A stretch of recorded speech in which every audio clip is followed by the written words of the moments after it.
گلزار ملک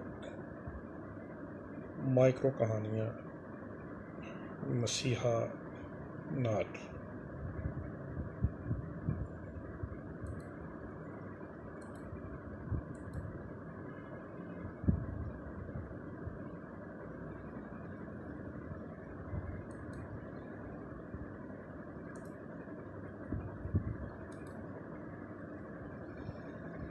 سب سمت ایک نبی کی کہانی سناتا ہے جو وہاں تشریف فرما ہے۔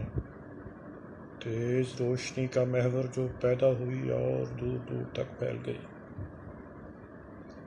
ہم میں سے کتنے ہیں جنہوں نے تنہائی کے لمحوں میں یا صبح کے جھٹپٹے میں چلتے ہوئے یا کسی کتاب کی برگردانی کرتے ہوئے یہ محسوس کیا ہو کہ اسے ایک ایسی بے پایاں شے نصیب ہوئی ہے، یا وہ زمانہ جس میں ایک ہادی جلوہ گر ہے۔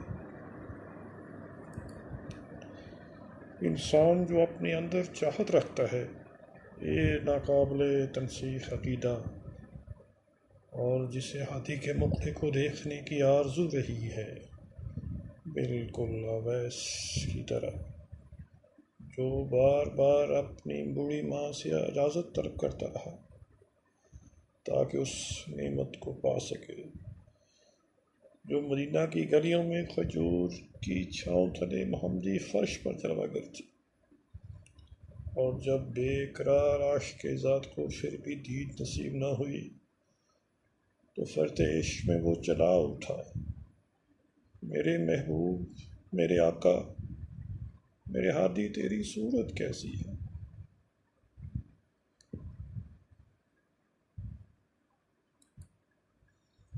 بلند و بالا عمارتوں کا قد وہاں بونا دکھائی دیتا ہے جہاں یہ خوبصورت مسجد کے مینار استادہ ہے، اور جنہیں ہادی نے بصیرہ کر کے زمانے بھر میں عزت بخشی۔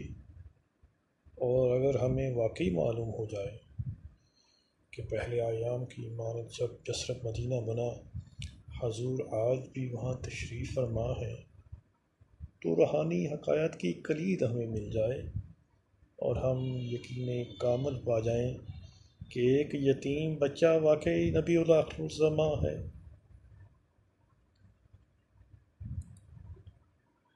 محبت کرنے والے انہیں چہروں میں دیکھتے ہیں، پھولوں میں، آسماں کے ستاروں میں اور سفنوں میں، اور حضوری پاتے ہیں۔ لیکن میرے ہادی، میں سوچتا ہوں روشنی کو مجسم روپ میں دیکھ کر کوئی اپنے حواس بحال کیسے رکھ سکتا ہے؟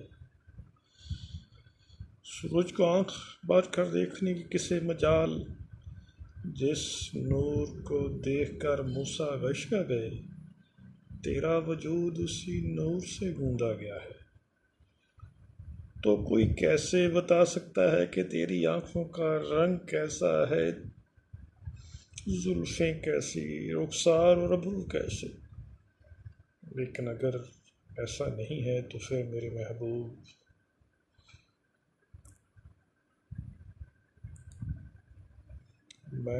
میرے ہادی، میں بے قصور ناتواں تیرے نقوش روح انور کہیں گم کر بیٹھا ہوں جو مجھے عطا ہوئے تھے۔